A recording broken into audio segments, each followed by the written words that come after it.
Lupa, lupa. Hai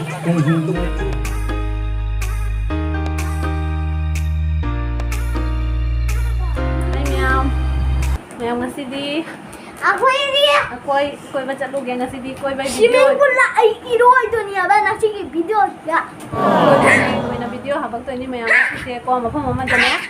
Meow su puge koi haji kada mafamdo kaino dane ba kaino Ramnogorda AQUA park ena leibado adugi park to jatoi ahan ba jatoi ni Meow mamangda khangde maming do phajana di ado ngai ko na thumbnail da dum hapakke kaino da thumbnail da video gi title da hapakke kari park no do maming do phajana ado ko chu first time jatoi ni Meow ado dum je halake kamai to do phaja brai do phajana udri bani na khoi khangde bani na ne phajadi da khangde bani ado nung lang no ada jatlaga dum je halake ba phajade do phajadi Meow su soidana chatmo chataba mi yaramagadi sini do hoi chitonoi ga puna chapmina do ni ibayo chitonoi lai ya bako moi ga puna chapmina ge ado moi ngai ni hoji ko to amu chemina si kona a jora ga mula ge Meow da lekhe orang nang am je chudam je ba chuno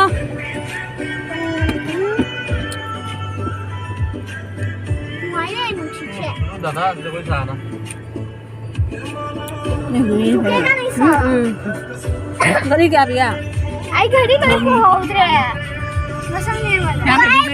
Meow hoji ko mete hotel la cha wala ini Meow mete hotel la cha thol lo rakte adu lo ga park chatlage je park da hangam da hang moda Meow hoji se pung amaga makai tare bako ado canteen da changure canteen da changbuduna khara thengre bako anga sing chu chak lamna re na aduna khoi puna ma siga akhoi ISBT gi duga mete hotel ama no bahang bado dugi mete hotel duga ne cha rasena duga hana changa bani hoji Meow adu lo ga cha ba lo ga park da mu chang doi ne bako Meow ado mafam se moi gi hotel se yam khajarami chok chawre bako jamna ado sum jemina si Meow su kai kai to bai do ado hotel su je o Meow phaja try na mafam se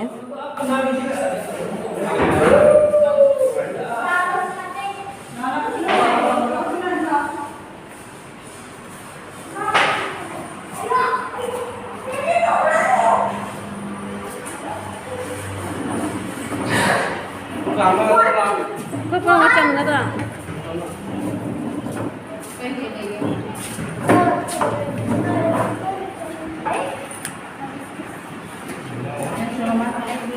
Kamu ulang macam.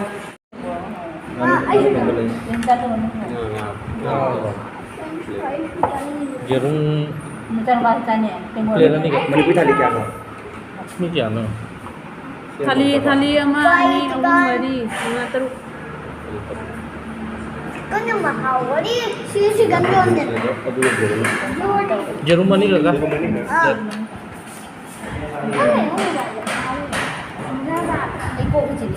ayo ji mi gari da to mo do Hello.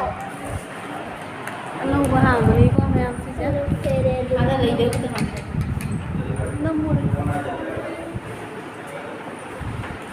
Hello. Đúng rồi.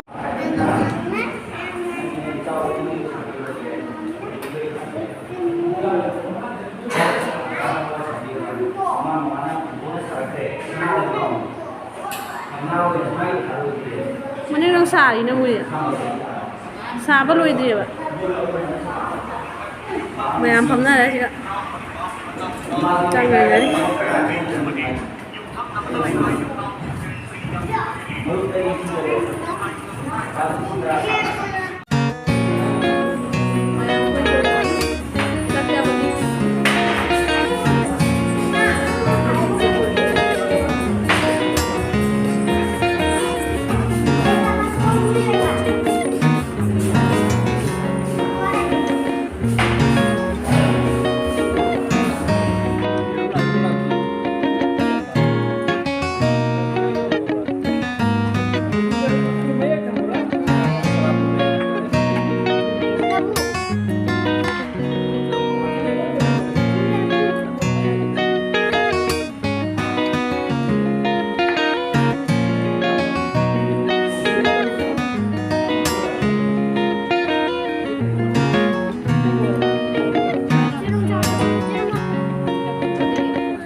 kìa.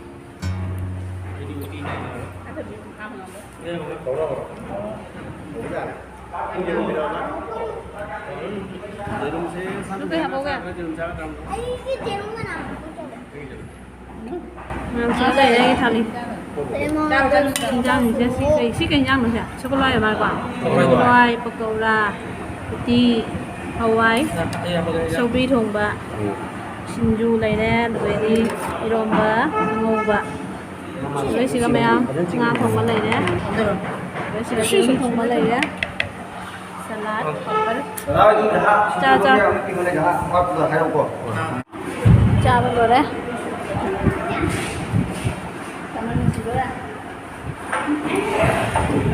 Như vậy chị tốt. Cha cha. Ice cream. Ôi ice cream. Tôi chạy mà. Jangan sana tengok. Anta hello cha. Hi guys. Hello. Yes. Hello Benji hello. Hello. Hello guys. Go. Like đua subscribe kênh Hello. like đua subscribe kênh Khá lòng ở đâu này. Hi guys. bye bye. Nice. Like and subscribe kênh ठीक है.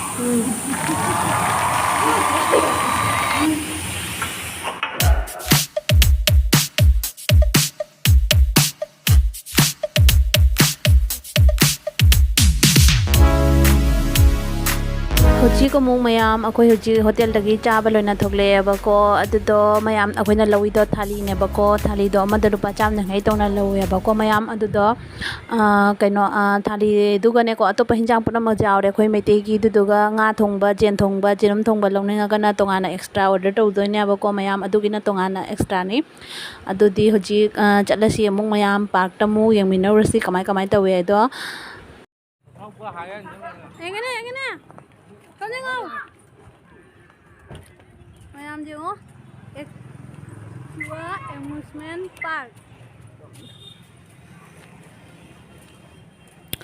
mayam hoji akhoi park ta yore ba ko park ta yora gane ko mapan ahan bada ticket kakpagi changre ado ticket che atopa matam da dine mi ahan dana lupa chani oye aduga angang na cham oye ba ko aduga sunday ga saturday ga sina ahan da chani yankai oye aduga angang inan cham yankai oye ba ko mayam ticket che ado hoji ticket lawre akhoi lawra ga hoji mu changani asiga leire mayam gate ni ko si che ado side ta leisina ticket counter gi manak ta leisina ne dhaba ne ba ko mayam ado asiga leire gate che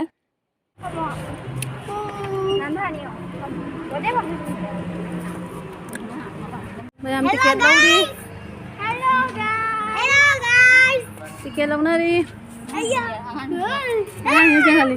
Mama. Ano đi ayan yun pa enjoy tàu đây mayam enjoy pa tàu đi nan tha đi Aku ketawa.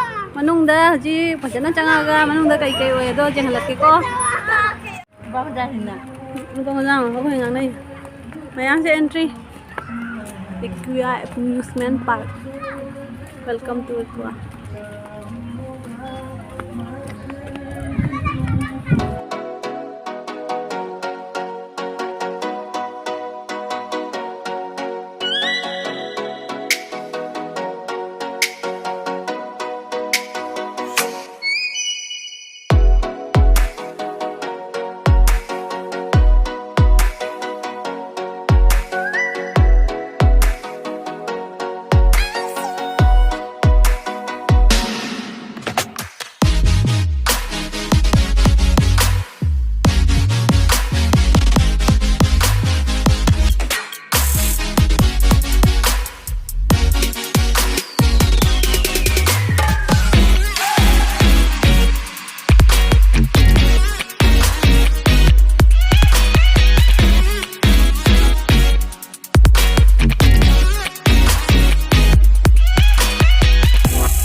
mayam ko yam satina nungai khre enjoy yam tawre ba ko akhoi di aiga aigi che ga di mayam kaina tawdre phiron ahen ba extra pu holdre ba ko duduna mayam kumdre ba ko ura ga di satina kumning ba haise haisini mayam satina kumningi ura ga di adu ga di kaina tawre ba do angang sing sidi moi gi phiron ahen ba pu bi ba ko ibai ga akhoi mapa ga su moi gi phiron pui duduna moi kummine ba ko ado ni mayam mi mayam su yam satina enjoy tawna khre adu ga di mafam si su ne ko weather sisu yam satina nungai ba matam ne ba ngasi se akoina chaluba numit che do sigana khoi jiton gi machani pa se ki na kumoi na yadana lei ne ba ko mayam ado akhoi gi mapana sum putha bire nga hale ga dine pammaga ne adone adu gai di kona nungai khrabani na moi se ka khaloi na mu jadri ne ba ko to mayam sigana mu ne sigi round se sigana mu changa ga ne ko mathak tai shower do ne sim yam chai thare ya ba ko mayam asumai na tawine ba mafam se ado nungdi nungai yamna mafam se mayam ado gai di akhoi na chaluba numit sisu weather jam nungai ba matam oi khre ba aduduna amuk hena nungai khre asini asumai na dum marak marak ta khara khara angang je puthok piraga enjoy tawbada dum nungai na tawrini mayam ado mayam sum lak taba yauraga su asida mutangdi lakpiro yamna nungai mayam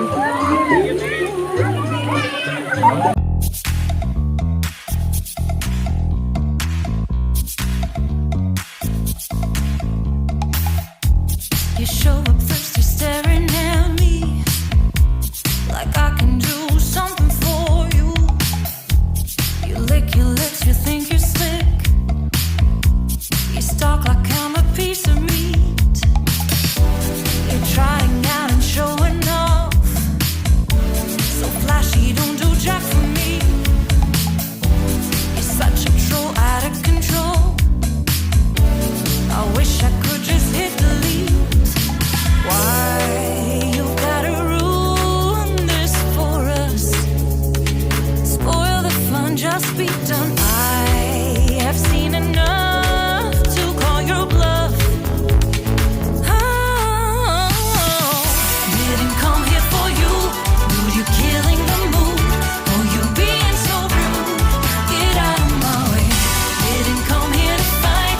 Carry on with your night. Stay out of my sight. Get out of my way. Didn't come here for you. Dude, you killing the mood. Oh, you being so rude. Get out of my way. Didn't come here to fight. Carry on with your night. Out of my sight. Get out of my way.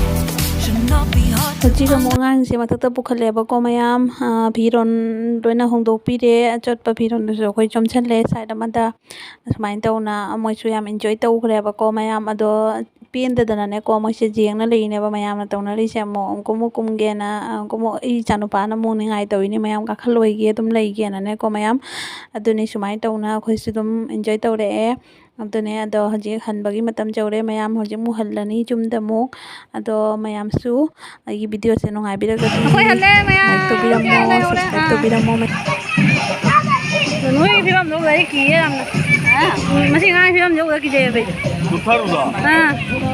Halle mấy ông coi làm lúc ngày đấy.